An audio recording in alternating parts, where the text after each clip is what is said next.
Patrocínio Neymar, patrocinador oficial do programa Atitude é Tudo. Juntos inovando a forma de desenvolver e gerenciar projetos de responsabilidade social. Oferecimento Litoral Cap. Com a Turma da Sorte, o seu título de capitalização popular tem ainda mais valor. Hoje você vai ver se as pessoas ajudam os cadeirantes nas ruas e também vai saber quais são os problemas que eles enfrentam.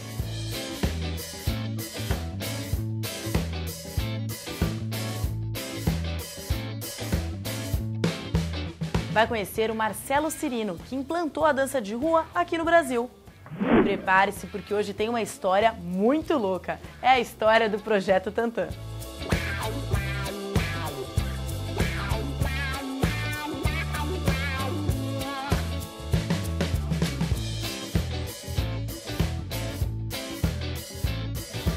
Uma dica para incrementar e economizar na ceia de Natal.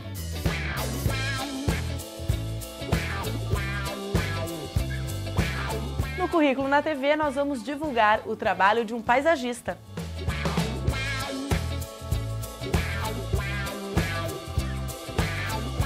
Começa agora o programa Atitude é Tudo.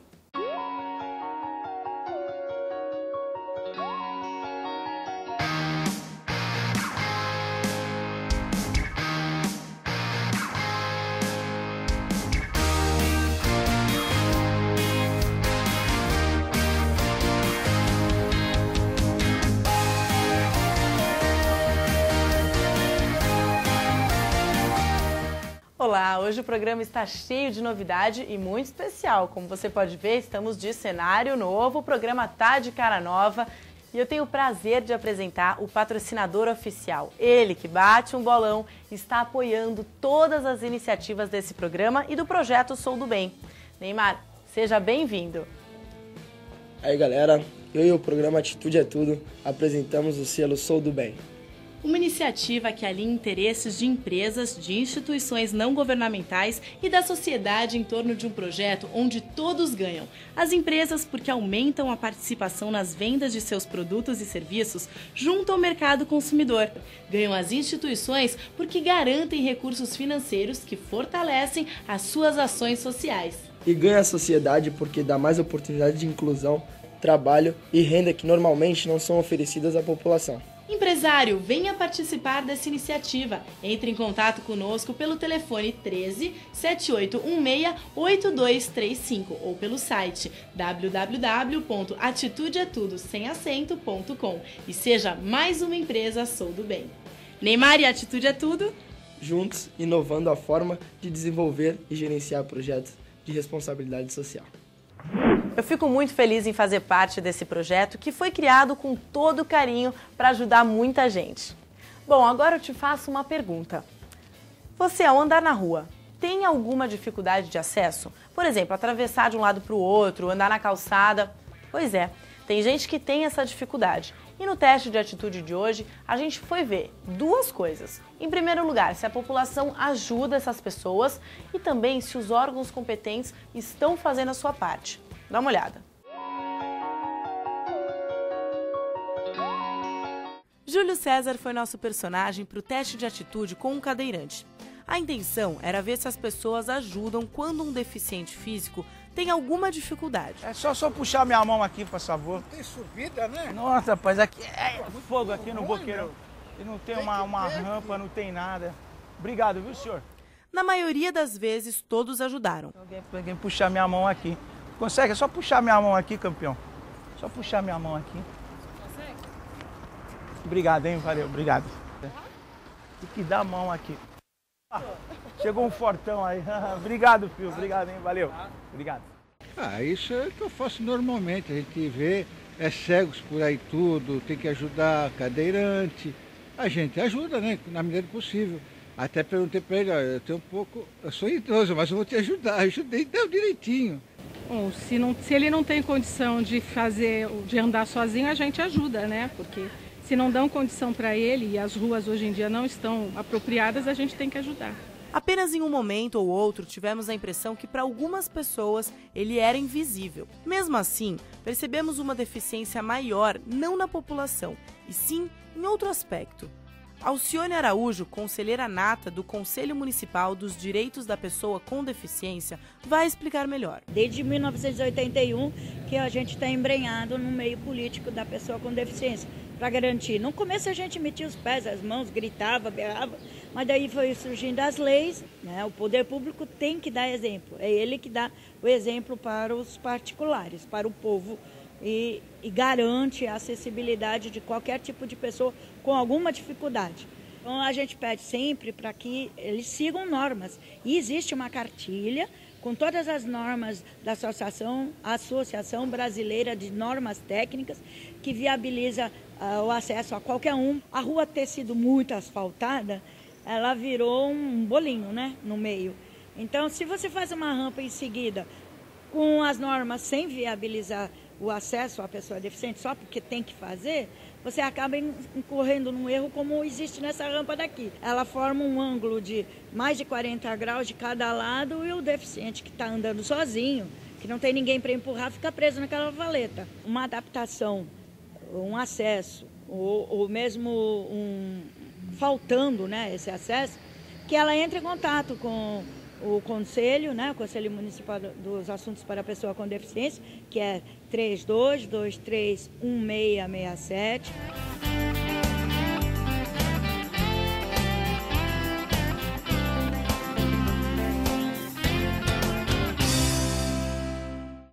Deu para ver que as pessoas são solícitas mesmo.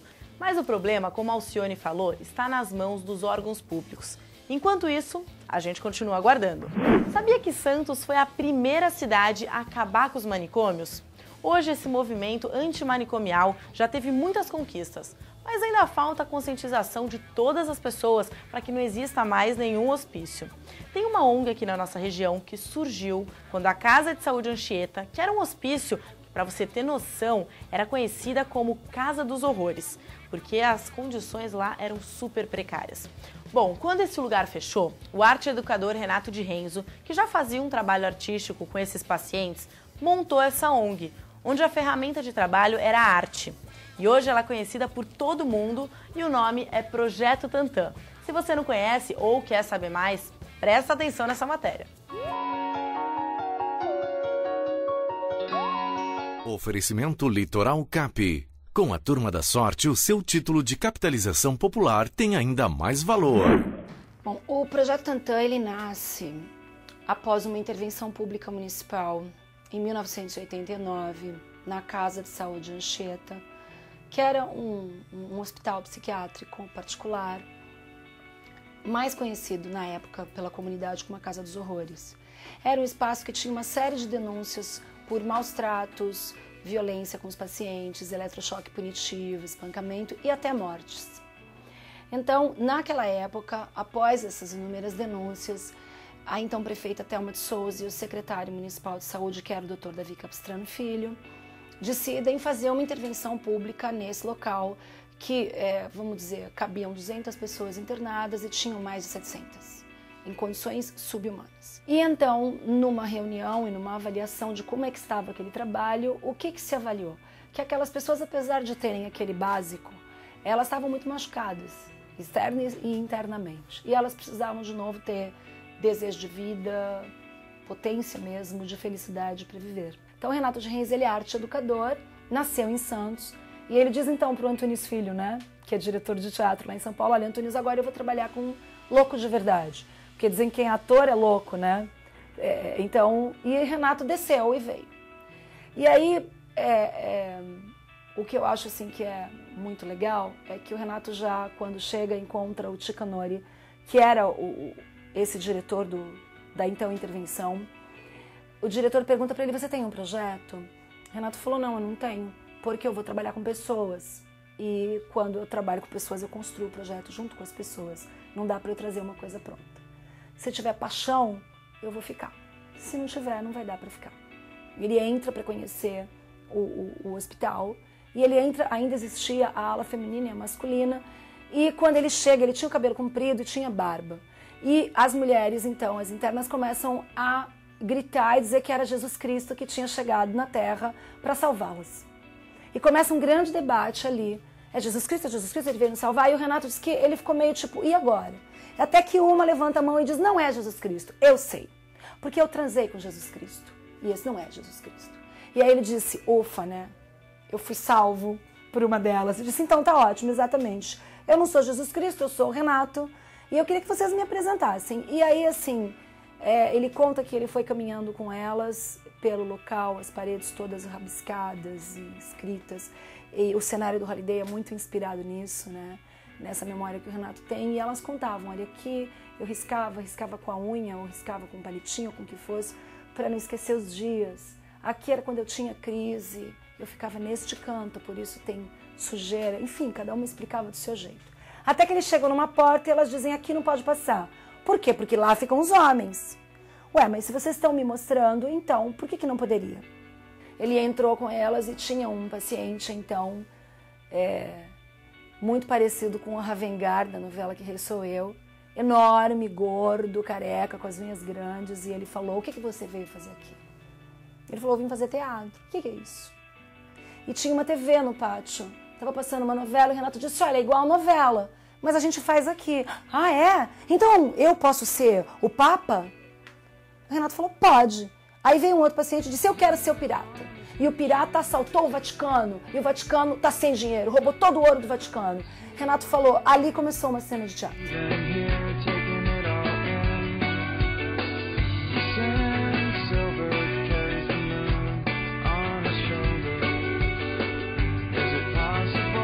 Segunda, quarta, sexta e sábado eu acho que vem só pra dançar. Eu danço, converso com as pessoas também, deixo a peça.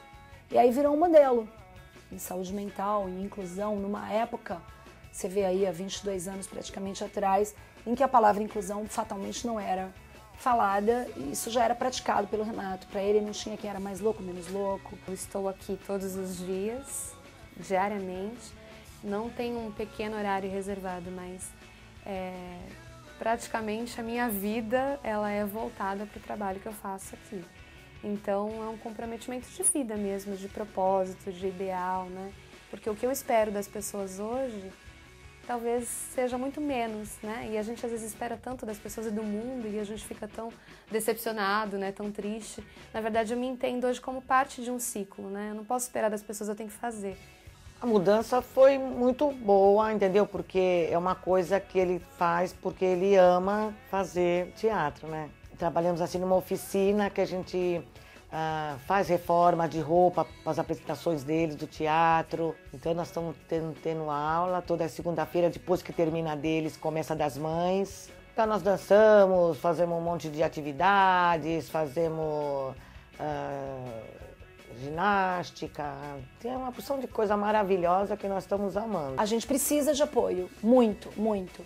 Eu confesso a vocês que a gente chegou num ponto, assim, hoje em dia a gente está vivendo um dia após o outro. Para ser aluno, para aprender, para fazer alguma das aulas, é só mandar um e-mail para a gente, contato@tantan, com M de Maria, .arte.br. O nosso telefone de contato 9124-6493 ou 9168-7449. Olha, gente, quem puder ajudar, empresas, voluntários, enfim, é um projeto muito bacana, é contagiante, faz bem para muita gente. Vou fazer o seguinte, vou deixar o contato do Projeto Tantan no site, acessa lá www.atitudeetudo.com. É só acessar, tá bom? E é uma ótima pedida também para o final de semana, é o Café Teatro Holiday. É diversão garantida, tem música boa, todas essas pessoas que vocês acabaram de ver na matéria sempre estão por lá. A Claudinha animando a noite, sem contar nas peças de teatro que rolam bem no meio do bar, é muito legal. É super diferente e vale a pena. E pode ir porque vai gente de todas as idades, eu sempre que posso estou por lá também. E daqui a pouquinho temos um convidado que criou o primeiro grupo de dança de rua no Brasil. Mas antes a gente vai dar uma olhadinha no que o Litoral Cap anda fazendo em relação a projetos sociais. A Letícia que está aqui comigo entrou de cabeça nesse projeto do Litoral Cap e ela está, digamos assim, coordenando a área do Gleba 2 aqui em São Vicente. Como está sendo esse projeto para vocês? Olha, foi uma novidade para a gente, né? Mas está sendo ótimo. foi divulgado com pouco tempo, mas eu já tive uma receptividade bastante grande, né? Então, devido ao projeto, o convite que foi feito pra gente, algumas mães estão colaborando, então tá funcionando mais o boca a boca. Todo mundo, na verdade, então se juntou em prol de uma causa, né? Isso, então todo o dinheiro da venda do título de capitalização do Litoral Cap está sendo revertido para a comunidade no momento. Sim, nesse momento que sim. Bacana, Letícia. Inclusive um dos nossos colaboradores pediu pra gente, então nesse momento ele está abrindo e ajudando uma igreja que está sendo feita. Olha que bacana. É muito bom. Letícia, boa sorte com esse projeto. Obrigada. Eu fico contente de vir aqui nessa região, que a gente já veio fazer uma matéria uma vez e voltar aqui e ver que as coisas estão melhorando. Não é vai verdade? melhorar cada vez mais e nós vamos crescer sim, vamos divulgar cada vez mais. Tá certo, eu tá fico bom? super feliz. Letícia, obrigada. Obrigada eu.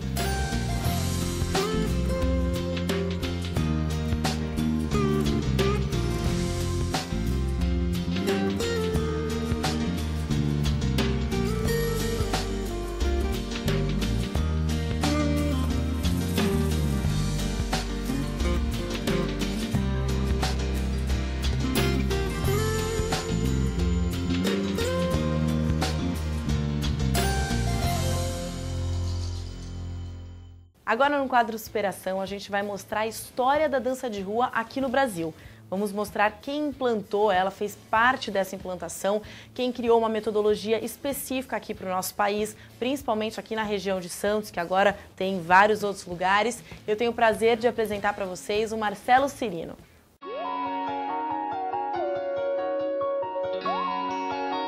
Hoje no quadro Superação, a gente vai conhecer a pessoa que criou uma metodologia diferente dos outros lugares para dança de rua. Está aqui ao meu lado Marcelo Cirino, tudo bom? Tudo bem, Maria. Obrigada por vir aqui. Obrigado, satisfação.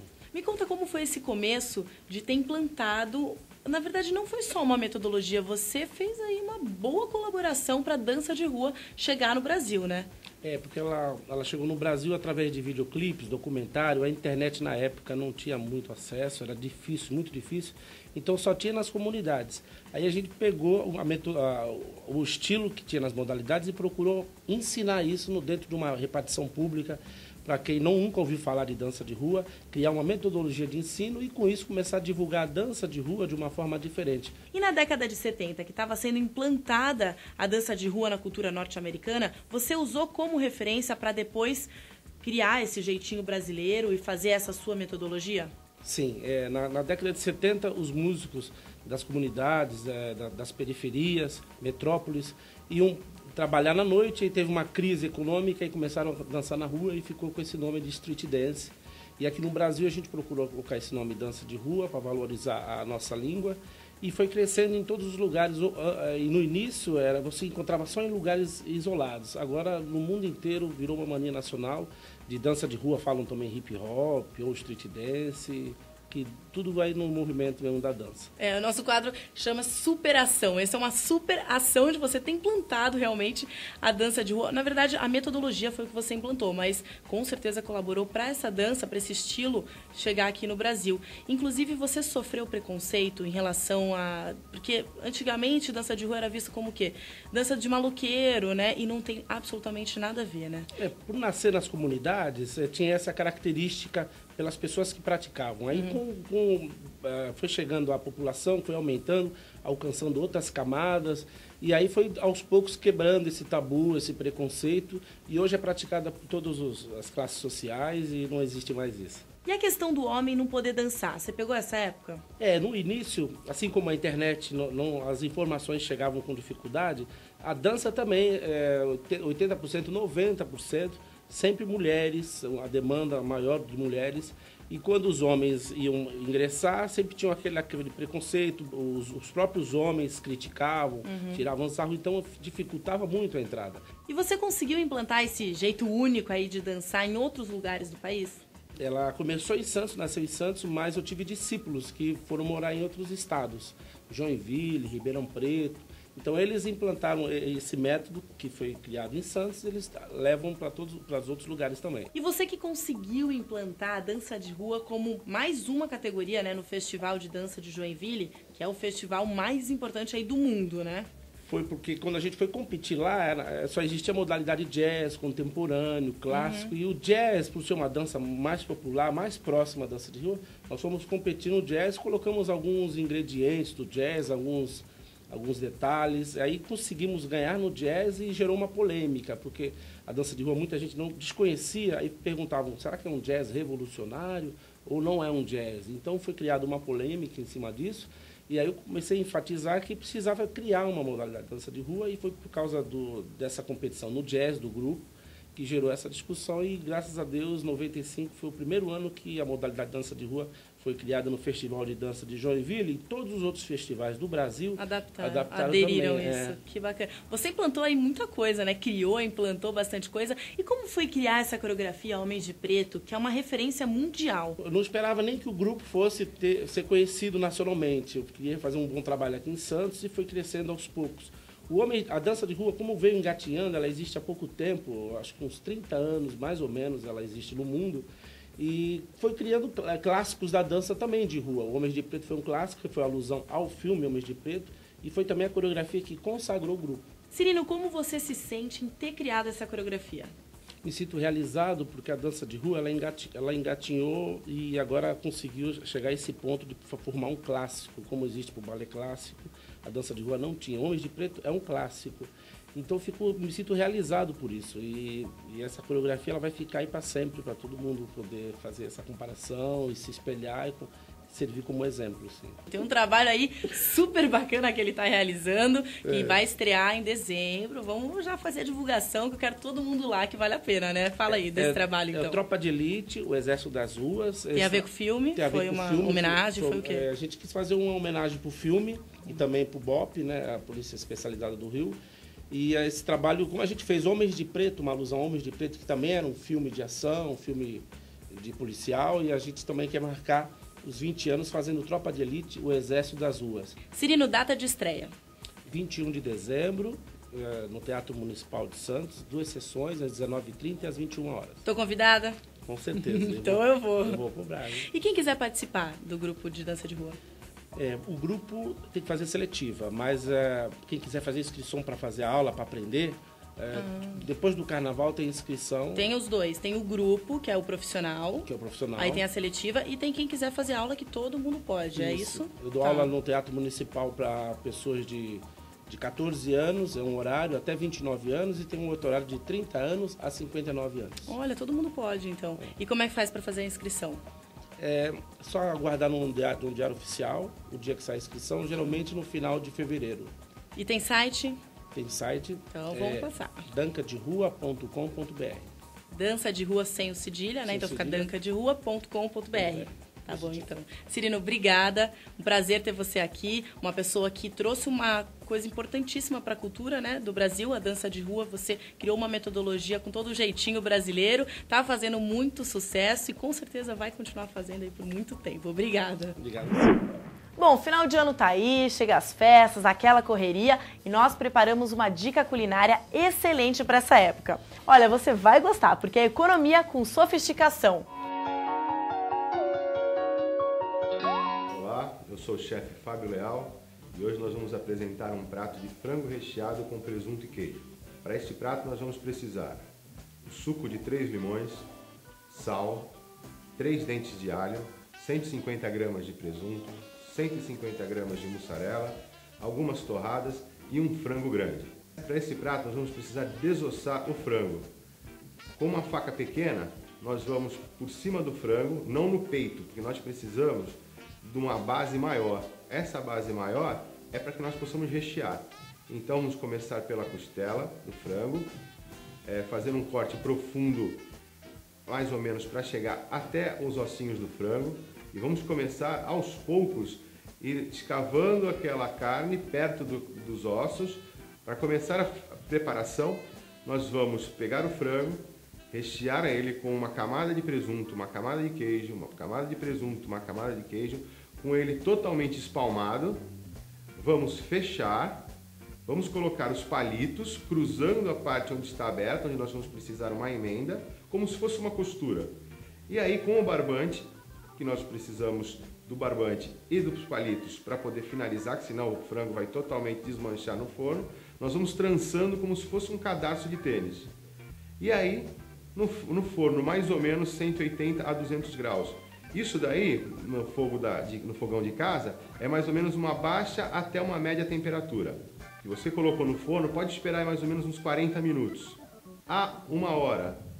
O importante dessa receita é que você tenha algumas fatias de pão amanhecido para colocar por baixo. Mas por que colocar por baixo o pão amanhecido? Porque eu não posso colocar com papel alumínio. Porque nós estamos descartando totalmente hoje na gastronomia o uso do papel alumínio. Então o que você vai fazer? Vai colocar as torradinhas, forrando o frango por baixo, o nosso frango por cima, e aí esperar dourar mais ou menos uns 40 a 60 minutos. O nosso frango está pronto e vai uma dica bem legal. Você pode usar esse frango para substituir o peru de Natal. E também uma outra dica, pode utilizar esse frango para uma reunião de amigos. Valeu? Gente, muito obrigado. Já sabe o que fazer de prato principal nesse Natal, hein? Já pensou em deixar a sua casa mais bonita?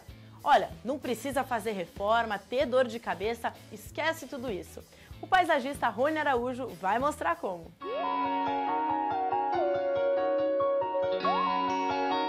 Dá uma olhadinha aqui nesta decoração.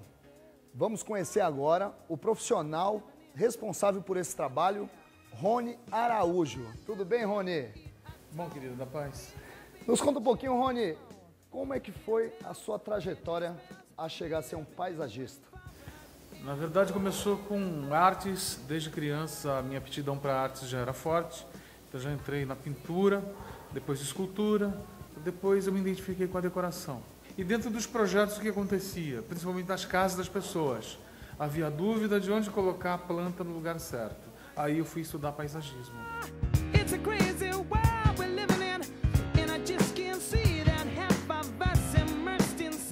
E a parte de transformação, de recuperação, é uma vertente forte na minha vida. Eu acho que eu não gosto de jogar nada fora. Eu transformo as coisas. Isso é bacana. Por exemplo, no casarão que nós estamos, tudo que saiu de dentro dos cômodos, que eram armários antigos, se transformaram em cachepôs de plantas, os móveis foram recuperados. Eu usei maçarico, queimei com fogo para transformar o móvel em si e reaproveitar e não jogar fora.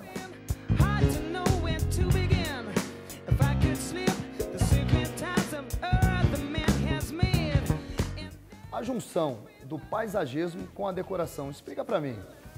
Veja, surgiu a dúvida de como colocar a planta dentro do vaso correto, no lugar certo, se é uma planta de sombra, se é uma planta de sol.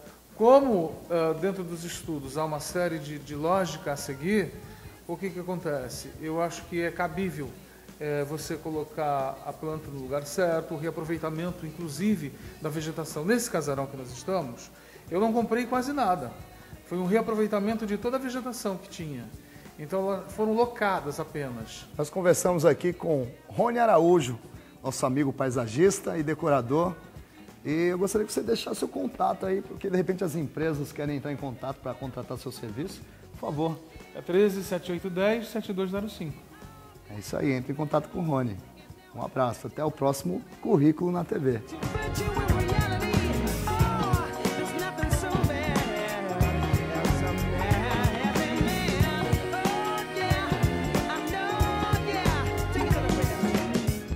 Quer entrar em contato com o Rony? Entra no nosso site que eu vou deixar lá o telefone www.atitudeetudo.com.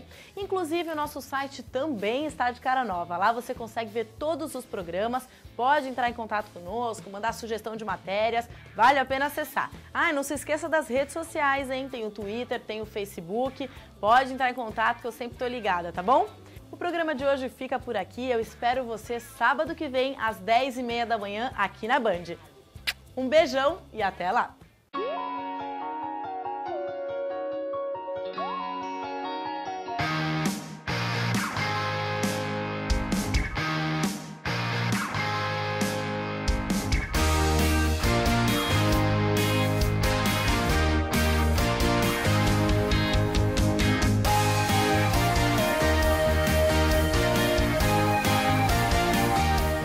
Patrocínio Neymar. patrocinador oficial do programa Atitude é Tudo. Juntos inovando a forma de desenvolver e gerenciar projetos de responsabilidade social. Oferecimento Litoral Cap. Com a Turma da Sorte, o seu título de capitalização popular tem ainda mais valor.